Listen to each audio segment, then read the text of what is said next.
Mesdames et messieurs, bonsoir et bienvenue sur les ondes de votre chaîne privée Sahel TV. Tout de suite, les titres de ce journal. La Mauritanie a célébré aujourd'hui la Journée internationale des droits de l'homme. Le gouvernement, la société civile, les partenaires au développement se sont retrouvés pour passer en revue les avancées réalisées dans ce domaine. Un plan stratégique du Conseil multisectoriel de promotion et de protection des personnes handicapées a été lancé hier à Nouakchott dans le cadre des manifestations de la Journée mondiale des handicapés.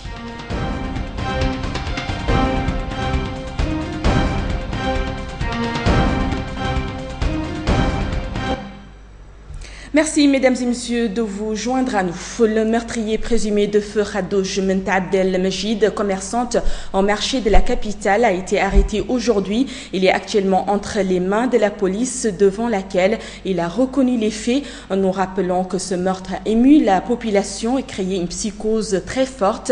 Rappelons aussi que de l'histoire de l'État moderne, on ne compte aucun crime non élucidé. La direction de TV Sahel et l'ensemble de son personnel présentent ses sincères condoléances à la famille de la défunte. Inna lillahi wa inna ilayhi raji'un.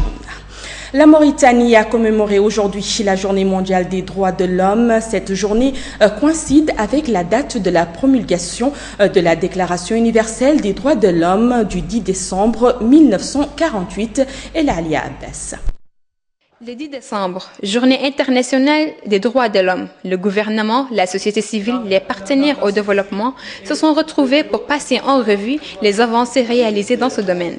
Les participants à la cérémonie d'ouverture de cette journée ont loué les étapes franchises par la Mauritanie dans le domaine des droits de l'homme. Les droits de l'homme jouissent d'un respect évident aujourd'hui en Mauritanie, car la Constitution, qui est le texte fondamental, a déclaré que toutes les conventions des droits de l'homme sont respectées par le peuple et le gouvernement mauritanien. Dans le cadre des réalisations, le commissaire Cheikh Tourad Abdel Malik a cité entre autres la mise en place des mécanismes d'éradication des séquelles de l'esclavage, la participation de la femme aux affaires publiques et sa jouissance de l'ensemble de ses droits, l'attention accordée aux personnes handicapées ainsi que l'amélioration des conditions de vie des détenus, le rapprochement de la justice des justiciables, la lutte contre les pratiques néfastes à la femme et une attention particulière pour les enfants. Il faut dire que cette journée a permis de sensibiliser autour des problématiques liées au respect des droits de l'homme. Si on veut avoir une comparaison stricte dans la décennie actuellement, les dossiers relatifs aux droits de l'homme en général se stabilisent sur la question de l'esclavage. Bon, effectivement, il y a d'autres dossiers, on les appelle, mais en tout cas, la stabilité, ce sont les dossiers relatifs à l'esclavage qui sont actuellement en pleine procédure dans les tribunaux mauritaniens. Sur l'esclavage, effectivement, la Mauritanie a adopté une feuille de route destinée à mettre en œuvre une stratégie visant à éradiquer totalement le phénomène. D'ailleurs, le Conseil des ministres d'aujourd'hui a créé des tribunaux spécialement dédiés à traiter les cas d'esclavage. Il s'agit d'efforts satisfaisants qui ont été hautement appréciés par la communauté internationale lors de l'examen périodique universel. Mais aussi, c'est un appel à tous les acteurs nationaux et partenaires au développement à participer de façon efficace aux efforts entrepris par la Mauritanie en vue de promouvoir les droits de l'homme, les libertés individuelles et collectives. Création effectivement à l'Alia Abbas par décret des tribunaux spéciaux chargés de lutter contre les pratiques esclavagistes. En septembre dernier, la loi numéro 031-2015 avait décidé la création de ces tribunaux. Cela entre dans le cadre de l'application de la feuille de route visant l'éradication complète de toutes les formes esclavagistes et qui comporte 29 points. Cette feuille de route a été élaborée avec les instances de l'Organisation des Nations Unies spécialisé en matière des droits de l'homme. Il est significatif que la Mauritanie crée donc ces tribunaux le jour de la célébration de la Journée mondiale des droits de l'homme. Des explications fournies ce matin après le Conseil des ministres par Maître Brahim Ouldada, ministre de la Justice. La tentative de dialogue entre l'opposition et le pouvoir toujours dans l'impasse. Pour les opposants, la participation à un quelconque dialogue avec le pouvoir devrait être sous-tendue par un préalable incontournable, à savoir une réponse écrite de la part des autorités au mémorandum de l'opposition. Une source du FNDU avait fait circuler l'information selon laquelle le ministre secrétaire général de la présidence aurait téléphoné au président du FNDU pour lui signifier le refus de la majorité de répondre par écrit à information démentie par le forum. Écoutons à ce propos Maître Mahfoud Oulbetah, président du pôle politique du Forum national pour la démocratie et l'unité. À ce jour, on n'a reçu aucune réponse écrite de la part du gouvernement. J'ai pris connaissance de l'information qui a été reprise par certains sites depuis hier soir un peu tardivement, qui dit que le pouvoir a notifié sa décision de ne pas répondre par écrit donc à notre demande d'écrit, de réponse écrite donc au mémorandum qu'on a fait parvenir au pouvoir depuis avril, comme nous avions discuté avec le pouvoir avril et mai dernier. J'ai vu ce matin le président du forum qui a fait parvenir à l'ensemble des médias qu'à ce stade, à ce jour, on n'a reçu aucune réponse officielle de la part du pouvoir disant que celui-ci refuse de répondre par écrit donc à cette plateforme. L'atelier de validation du plan stratégique du Conseil multisectoriel de promotion et de protection des personnes handicapées a été lancé hier à Nouakchott dans le cadre des manifestations de la Journée mondiale des handicapés. L'occasion pour le conseiller de la ministre des Affaires sociales, de l'enfance et de la famille, Abdoulaye Diakité, de souligner l'importance de l'ouverture de cet atelier qui intervient à un moment où notre pays connaît un bond en avant dans les différents domaines de la vie quotidienne des Mauritaniens. Dans notre pays, les personnes handicapées sont estimées à plus de 250 000, hommes, femmes et enfants confondus. D'ailleurs, le nombre ne cesse d'augmenter parce que nous vivons plus longtemps et parce que des maladies chroniques comme le diabète et les maladies cardiovasculaires sont en augmentation. D'autres facteurs environnementaux comme les accidents de la route et les catastrophes naturelles contribuent également à l'augmentation des chiffres dans certains contextes. En Mauritanie, les personnes handicapées sont confrontées aux problèmes d'éducation, de santé, de formation professionnelle, d'emploi, de besoins d'accessibilité aux moyens de transport, aux édifices publics et à la communication. Il faut dire que la Mauritanie a ratifié la Convention internationale sur les droits des handicapés et pris d'autres mesures comme la création d'un Conseil national multisectoriel pour promouvoir et protéger les personnes handicapées. Alors que le handicap est lié au désavantage, toutes les personnes handicapées ne sont pas désavantagées de la même manière. Le taux de scolarisation varie par exemple d'un type d'incapacité à l'autre. Les plus exclus du marché du travail sont les personnes qui ont une incapacité intellectuelle. Notons que les personnes handicapées représentent environ 15% de la population mondiale, soit plus d'1 milliard de personnes.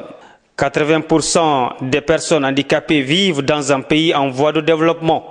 Il existe un lien fort entre handicap et pauvreté, le handicap étant à la fois cause et conséquence de pauvreté.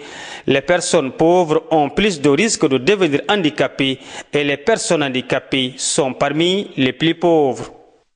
Reportage signé Mamadou Dembassi de Nouakchott, cap sur la ville économique du pays où les dockers travaillent dans des conditions difficiles. Ils sont exposés à tous les dangers au milieu des conteneurs et des navires et ne bénéficient d'aucune couverture sanitaire. Le reportage est signé Fatimata Mustafadeh. Yaraba travaille dans le port autonome de Nouadhibou. Il ne bénéficie d'aucune couverture sanitaire alors qu'il est exposé à tous les dangers au milieu de conteneurs et des navires. Jusqu'à là, il a souvent été obligé de payer de son propre argent pour se faire soigner. Mais la récente décision annoncée au cours du message à la nation du président de la République lui donne un grand espoir. Nous, les travailleurs du port, nous avons toujours souffert des conditions difficiles, surtout ce qui concerne nos soins. Nous souhaitons que l'assurance maladie couvre tous les dockers, quel que soit leur âge. La décision d'élargir la couverture sanitaire aux marins et aux dockers répond donc à une vieille attente des milliers de travailleurs concernés. À partir de 2016, cette décision sera effective. Rien qu'au port de Nouadhibou travaillent plus de 8000 dockers, tous bénéficiaires de la décision. Même s'ils ne savent pas encore dans quelles conditions ils bénéficieront de la couverture de l'assurance sanitaire, ils en sont déjà contents.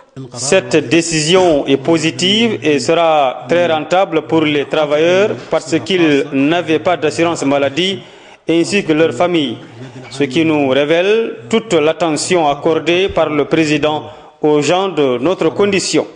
Les marins et les dockers avaient réellement besoin d'une telle assurance. Reste à savoir comment et quand elle sera effective. Place maintenant à l'actualité internationale en bref et en images avec Fatima Youssoufal.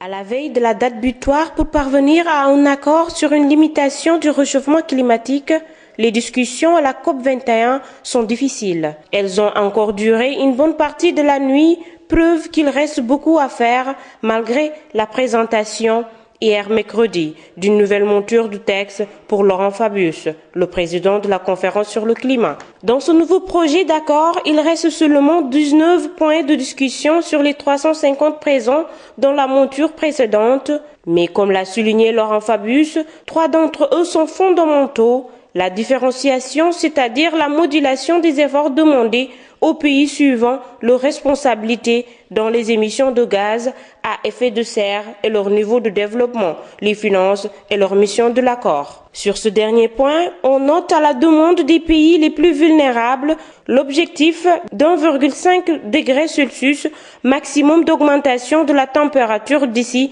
la fin du siècle par rapport au niveau pré-industriel a été introduit. Le niveau d'alerte a été relevé ce jeudi à Genève, en Suisse, où plusieurs suspects sont activement recherchés par des forces de l'ordre, des personnes repérées dans le cadre des investigations menées à la suite des attentats de Paris du 13 novembre dernier. Les forces de police recherchent activement à Genève des personnes dont le signal lui a été fourni mercredi, a annoncé ce jeudi le département de la sécurité genevoise. Le niveau d'alerte a été relevé à la ville. Les autorités genevoises ont reçu mercredi après-midi le départ de la Confédération des autorités fédérales de Berne, le signal d'individus suspectibles de se trouver à Genève dans les régions genevoises. Des investigations sont menées en étroite collaboration avec les services nationaux et internationaux afin de pouvoir localiser et interpeller les individus, explique la police. Les représentants des organisations membres du quartet tunisien pour le dialogue national, auquel a été décerné le prix Nobel de la paix le 9 octobre, ont reçu leur récompense ce jeudi à Alson, en présence du roi Orlan de Norvège. Le quartet pour le dialogue national tunisien a reçu jeudi 10 décembre le prestigieux prix Nobel de la paix à l'hôtel de la ville d'Alson, en présence du roi Harald de Norvège et du gouvernement norvégien. Lors de la cérémonie, ses membres ont appelé la communauté internationale à faire la lutte contre le terrorisme une priorité absolue. Ainsi, mesdames et messieurs, prend fin cette édition. Merci à vous de l'avoir suivi. Un grand merci à toute l'équipe technique et rédactionnelle qui vous ont permis de suivre l'information chez vous. Avant de nous quitter, comme chaque soir, tout de suite, le rappel des principaux titres. La Mauritanie a célébré aujourd'hui la Journée internationale des droits de l'homme. Le gouvernement, la société civile, les partenaires au développement se sont retrouvés pour passer en revue les avancées réalisées dans ce domaine. La tentative de dialogue entre l'opposition et le pouvoir, toujours dans l'impasse.